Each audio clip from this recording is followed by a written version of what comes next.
Hello बच्चों, अब हम नया चैप्टर स्टार्ट करने जा रहे हैं वैद्युत चुंबकत्व का। ये है चैप्टर का नेम है वैद्युत चुंबकीय प्रेरण। तो बच्चों, वैद्युत चुंबकीय प्रेरण को समझने के लिए सबसे पहले हम थोड़ा सा फ्लैशबैक में जाएंगे और चुंबकत्व के जो पुराने चैप्टर्स हैं, जो शुरुआत के चैप्टर्स हैं, उनको मैं थोड़ा सा याद दिलाना चाहूँगी।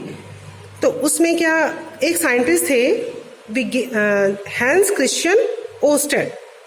इन्होंने धारा के चुंबकीय प्रभाव की खोज की। उन्होंने वैद्युत एवं चुंबकत्व के बीच में एक रिलेशन स्थापित किया, जिसके आधार पर भौतिक विज्ञान की एक नई शाखा का जन्म हुआ, जिसे हम वैद्युत चुंबकत्व के नाम से जानते हैं, इलेक्ट्रोमैग्नेटिज्म। तो इसके लिए बच्चों सबसे पहले हम कुछ प्रयोग देखेंगे। ये डायग्राम बने हुए हैं। ओस्टेड ने क्या देखा कि जब किसी चालक तार, इसमें चालक तार ए बी है, किसी चालक तार ए बी में वैद्युत धारा प्रवाहित की जाती। पहले तो देखिए इसमें कोई धारा का प्रवाह नहीं हो रहा है। जब कोई धारा का प्रवाह नहीं होता तो हमारी चुंबकीय सुई नॉर्थ और साउथ दिशा में ठहरती है। अब जब इसमें मैंने धारा का प्रवाह कुंजी को ऑन किया, धारा की दिशा बहने लगी, तो चुंबकीय सुई नॉर्थ साउथ दिशा में जो पहले विरामावस्था में थी, साम्यावस्था में थी, तो विक्षेपित हो गई। अब ये धारा की दिशा बदल दी जाती है। धारा की दिशा पहले से बदल दी जाए तो चुंबकीय सुई में विक्षेपण भी विपरीत हो जाता है, यानी पहले से विपरीत दिशा में चुंबकीय सुई विक्षेपित हो जाती है। तो इस प्रयोग से, ओरस्टेड के इस प्रयोग से यह निष्कर्ष निकलता है कि यदि चालक में धारा की दिशा बदल दी जाए तो चुंबकीय सुई भी विपरीत दिशा में विक्षेपित हो जाती है। इसका मतलब गतिमान आवेश अथवा वैद्युत धारा, ये हम लोगों ने पहले भी पढ़ा था कि किसी गतिमान आवेश के कारण वैद्युत धारा उत्पन्न होती है और वैद्युत धारा अपने चारों ओर एक चुंबकीय क्षेत्र को उत्पन्न करती है। अर्थात यदि किसी चालक तार में वैद्युत धारा प्रवाहित हो रही है तो उसके चारों ओर एक चुंबकीय क्षेत्र उत्पन्न होगा। इसके लिए हम लोगों ने उसके बाद बहुत से बायो-सेवर्ट का नियम पढ़ा, एम्पियर का परिपथीय नियम पढ़ा, धारावाही परिनालिका के कारण चुंबकीय क्षेत्र, इस तरीके से बहुत सारे हमने सर्कुलर कॉइल में चुंबकीय क्षेत्र के कारण चुंबकीय क्षेत्र पढ़ा। यानी कि एक चालक तार जिसमें धारा प्रवाहित हो रही है, उसके कारण किसी भी बिंदु पर चुंबकीय क्षेत्र के बहुत सारे सूत्र हम लोगों ने ज्ञात किए। अब इस चैप्टर की ओर आते हैं, वैद्युत चुंबकीय प्रेरण। इसमें फैराडे और हेनरी, दो साइंटिस्ट थे। उन्होंने ये सोचा कि जब वैद्युत धारा के प्रभाव से चुंबकीय प्रभाव उत्पन्न हो सकता है, यानी वैद्युत धारा के प्रभाव से, प्रवाहित होने से चुंबकीय क्षेत्र उत्पन्न हो सकता है, तो चुंबकीय क्षेत्र के प्रभाव से वैद्युत धारा उत्पन्न क्यों नहीं हो सकती। इसके लिए उन्होंने बहुत से प्रयोग किए। उसके पहले मैं थोड़ा सा ये प्रयोग शुरू करने से पहले बता दूं कि बच्चों, ये तो आपको पता ही है कि किसी चालक तार में गतिमान आवेश के कारण उसमें विद्युत धारा उत्पन्न हो जाती है और विद्युत धारा के चारों ओर एक चुंबकीय क्षेत्र उत्पन्न होता है। और इस धारा की दिशा कैसे निर्धारित होती है? धारा अगर वामावर्त दिशा में है, यानी एंटी क्लॉकवाइज, तो वो हमारा चुंबक का नॉर्थ पोल बनता है, और यदि धारा अगर क्लॉकवाइज दिशा में है तो वो चुंबक का दक्षिणा, अगर एंटी क्लॉकवाइज है, यदि हमारी धारा की दिशा क्या है, दक्षिणावर्त है, तो वो हमारा साउथ पोल बनता है। ठीक, इस चीज को, इस पॉइंट को आपको हमेशा मेमोरी में रखना है, तभी आगे आप कर पाएंगे। उसके बाद अब देखिए, फैराडे एवं हेनरी ने बहुत से प्रयोग किए और उन्होंने यह बताया कि यदि किसी परिवर्तनशील चुंबकीय क्षेत्र, उनके प्रयोगों द्वारा यह ज्ञात हुआ कि किसी परिवर्तनशील चुंबकीय क्षेत्र द्वारा विद्युत धारा को उत्पन्न किया जा सकता है। इसके लिए उन्होंने प्रयोग किए। उस प्रयोग में पहले में ये वाला देखिए, ये पहले तो उन्होंने एक कॉइल ली, कॉइल को गैल्वेनोमीटर से जोड़ दिया। गैल्वेनोमीटर में बच्चे आपने देखा है कि सुई जो है साम्यावस्था में जब होती है तो शून्य पर होती है, और जैसे ही चालक तार में धारा बहेगी तो वो लेफ्ट या फिर राइट, इस तरीके से इसमें विक्षेपण होगा, विक्षेपित होगी।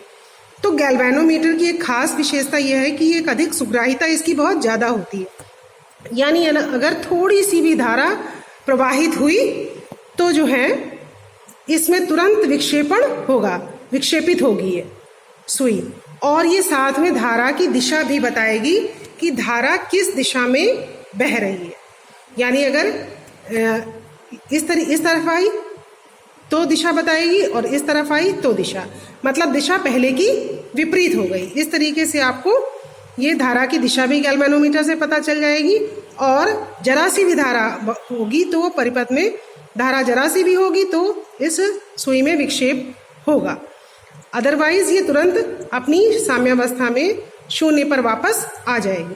धारामापी की सुग्राहिता अधिक होने के कारण ही हम धारामापी ले रहे हैं, अन्यथा एमीटर भी ले सकते थे।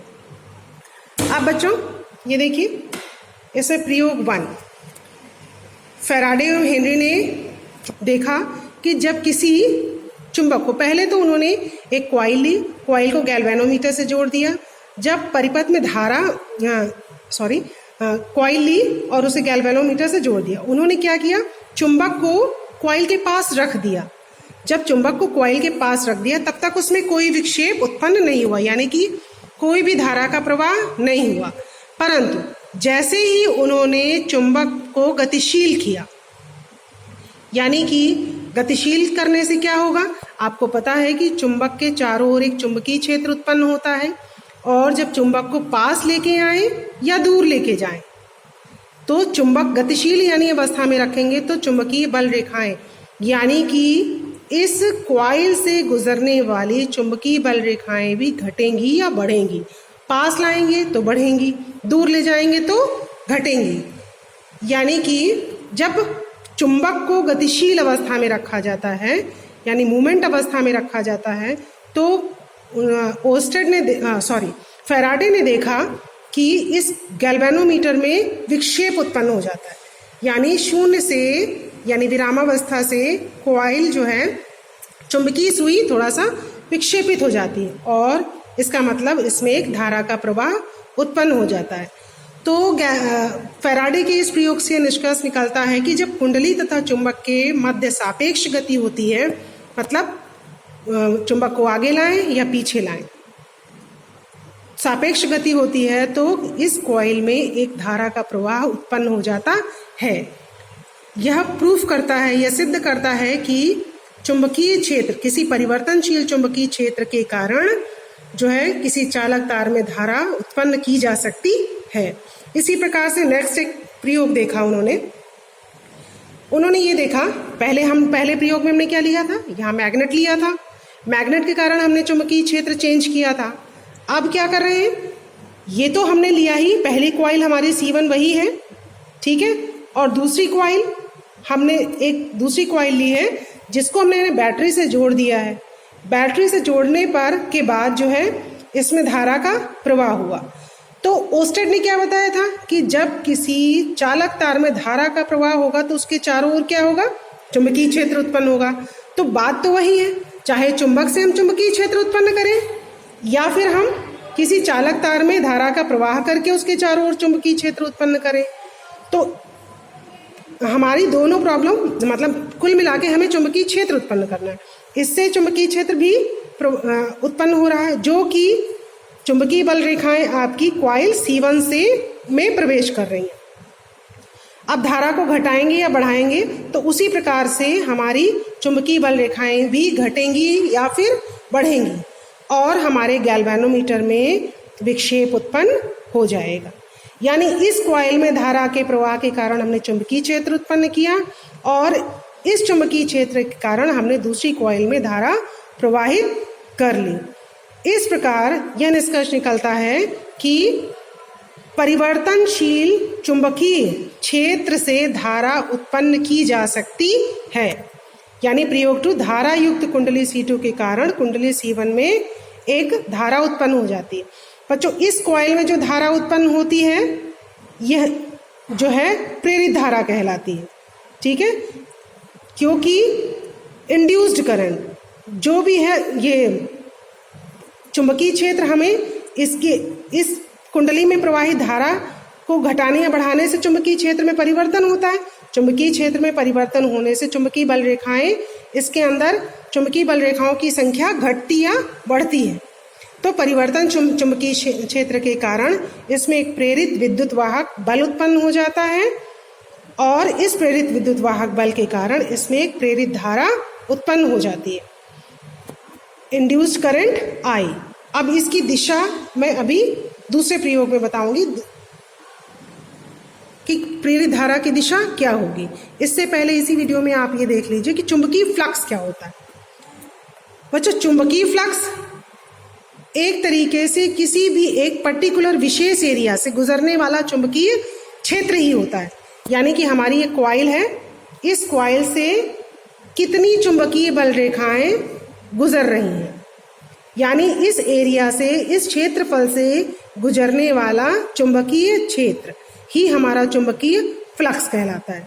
यानी एक समान चुंबकीय क्षेत्र में क्षेत्र के लंबवत कोई, अगर जैसे ये एक समान चुंबकीय क्षेत्र से उत्पन्न हो रहा, अब ये जो है इसके क्षेत्र के लंबवत हमने एक दूसरा क्षेत्रफल ए रख दिया है, तो इस पृष्ठ से गुजरने वाली चुंबकीय बल रेखाएं तथा क्षेत्रफल के गुणनफल फल को ही हम चुंबकीय फ्लक्स कहते हैं। चुंबकीय flux phi is equal to, चुंबकीय फ्लक्स को फाई बी से प्रदर्शित कर देते हैं। Phi B is equal to B vector dot A vector. चुंबकीय फ्लक्स अदिश राशि है और बी वेक्टर, ये बी चुंबकीय क्षेत्र हमारी सदिश राशि होती है। बी वेक्टर व ए वेक्टर के बीच कोण थीटा अगर हो, जैसे हमारा बच्चों ये चुंबकीय क्षेत्र हमारा बी इस दिशा में है और एक हमने लंबवत एक प्लेन लिया है जिसका क्षेत्रफल क्या है ए, तो चुंबकीय क्षेत्र और इस प्लेन के बीच अगर कोण थीटा है तो हमारी जो स्केलर क्वांटिटी है phi B is equal to होगा scalar product B vector dot A vector is equal to क्या हो जाएगा, B A cos theta. Phi B is equal to B A cos theta. ये हो गया आपका चुंबकीय फ्लक्स। अब फैराडे के वैद्युत चुंबकीय प्रेरण का प्रयोग एवं प्रेरित धारा की दिशा आपको नेक्स्ट वीडियो में बताएंगे।